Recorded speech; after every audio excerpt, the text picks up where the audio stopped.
My name is Keith Nitka, and I'm proud to be the Battleship Operations Manager here on board Battleship Wisconsin. And I want to thank you for joining me today on this Whiskey Wednesday virtual adventure.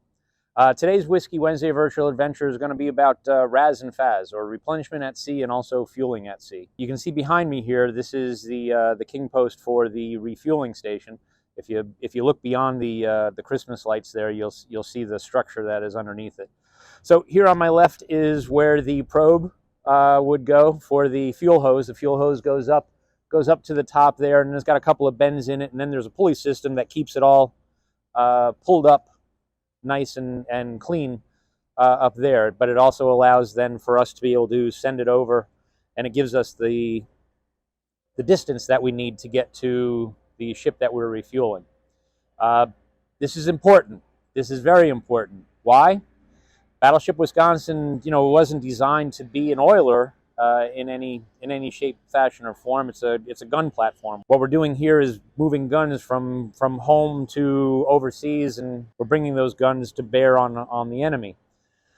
But a refueling ship, an oiler out at sea, doesn't have much in the way of armor, and it doesn't have any armaments on board or guns on board to help protect itself. Because of that, we can't put an oiler into a combat zone.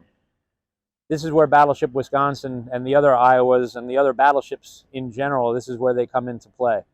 We're in a combat zone. We carry 2.5 million gallons of diesel fuel. That is not all for us. We are dispensing that off to other ships. We are then called an armored oiler. We carry 2.5 million gallons of diesel fuel on the ship, and a smaller ship, a destroyer, frigate, whomever it may be, is running low on fuel. They can pull up alongside, and they can get refueled by Battleship Wisconsin. So here we'll do just like we do for replenishment at sea. We'll send some lines across from us to the other ship. We will now be attached. Then the probe will be sent across.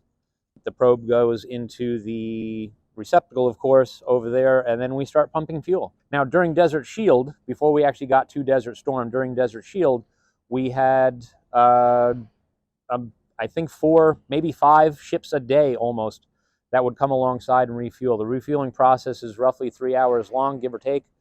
And so we were just constantly refueling ships. And it wasn't just American ships, it was any ships in coalition forces that were out there with us. So German destroyer, Australian destroyer, Danish frigate, they all pull alongside. American destroyers, they could all pull up alongside and get fuel from Battleship Wisconsin, and also Battleship Missouri was out there when she got out there also. So that's the refueling station here on board Battleship Wisconsin.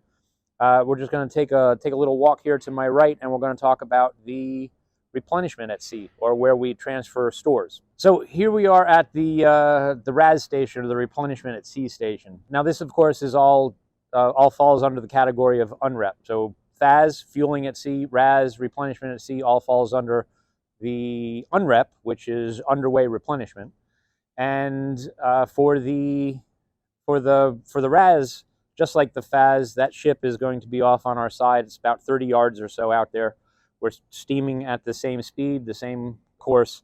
And in this case, what we're doing is using this piece here, this piece of equipment here, and it's more or less just a highline transfer, like a zip line, in essence, is what's happening.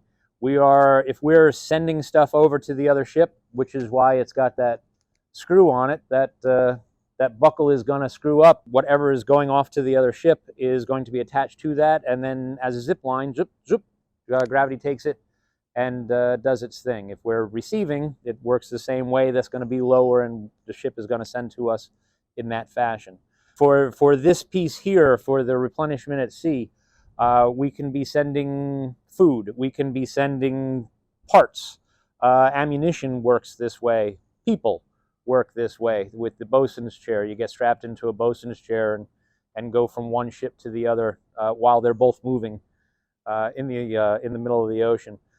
We can also now, Battleship Wisconsin during Desert Shield was a hub, so we would be out in the Persian Gulf, and we would get lots of stores come on board from Bahrain, from the Navy base in Bahrain, especially mail. Mail was a big thing. So if we knew that the USS Bunker Hill was going to come alongside on Tuesday and get fuel from us, we may get some stores for them, even personnel, and mail will come on board for the Bunker Hill. And then when they come alongside for fuel, we can also be sending equipment and personnel and their mail over to the ship. And they, of course, will then send their mail back to us here on board Battleship Wisconsin. We'll process it in the post office. And then when the helicopter comes to deliver more mail, they'll take away the Bunker Hill's mail. Battleship Wisconsin being a hub, we got a lot of different work like that, and which is why during Desert Shield there was a constant rotation of ships coming alongside for different things. I think it was most the novelty, quite honestly, battleship, taking fuel from a battleship. But we were also providing this huge service because a lot of ships would come to us for different things, and we could, dispense all that fuel, stuff, equipment, food, and the mail, of course, big piece of it, mail. And it's not just American ships, of course, like I was saying with the refueling.